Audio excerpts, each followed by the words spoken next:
vous présente celle qui va vous mettre en joie pour longtemps, je l'espère. Je vous présente Anma. Ensemble, nous allons vivre une très grande histoire. Prêt d'amour. Bravo.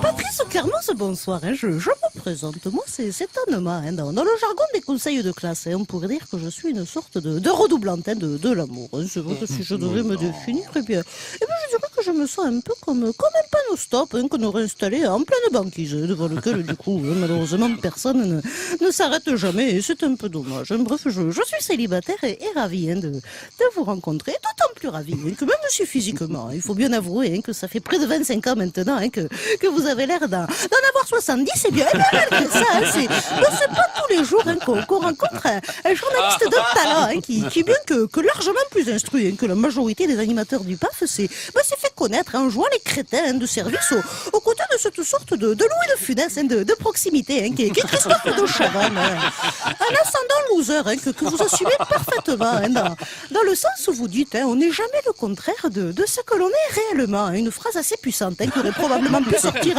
Jean-Claude Van Damme ou Stevie Boulet, même si contrairement à eux qui ont eu du mal à dépasser le cap du CE2, et bien j'ai découvert que vous avez obtenu le titre prestigieux de docteur en droit après avoir fait une thèse sur ce thème passionnant que sont les conduites déviantes en région Limousin. Et vous savez quoi, d'une certaine manière, ça nous fait quasiment un point commun, dans le sens où je sais qu'à mon petit niveau, même si je n'ai hélas jamais reçu aucun diplôme pour ça, et bien je peux vous dire qu'en matière de conduite déviante en région PACA notamment, j'en connais un rayon. Et c'est grâce à mon père qui en sa qualité de CRS a toujours eu, il faut bien le reconnaître, une conduite aussi déviante que dangereuse. Et c'est aussi bien au volant de son Fiat Kangoo qu'à titre de père de famille. Et je me souviens notamment de ce 14 juillet 89 où mon père, qui était passablement amoché par les litres de sangria qui s'était enfilé pour célébrer le bicentenaire de la prise de la Bastille. Et bien je peux vous dire que ce jour-là, mon père a vu rouge lorsqu'il m'a surprise en train de jouer les sans-culottes avec Bachar Mokrad, un petit voisin beau comme un dieu qui, à mon grand désespoir, a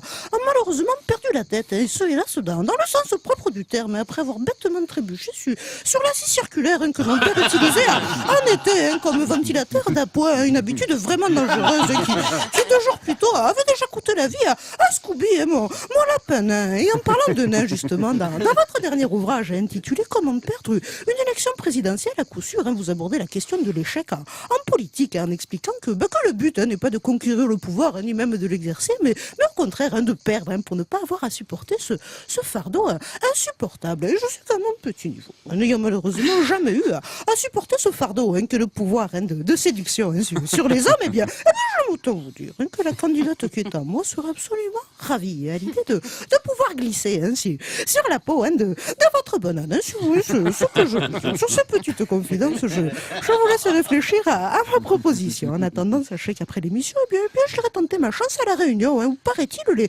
routiers sont frustrés par le prix exorbitant du carburant. Donc, si comme moi, le réservoir qui est en vous n'a qu'un souhait, celui de pouvoir passer à la pompe de temps à autre, eh bien, n'hésitez pas à les rejoindre. À votre bon cœur.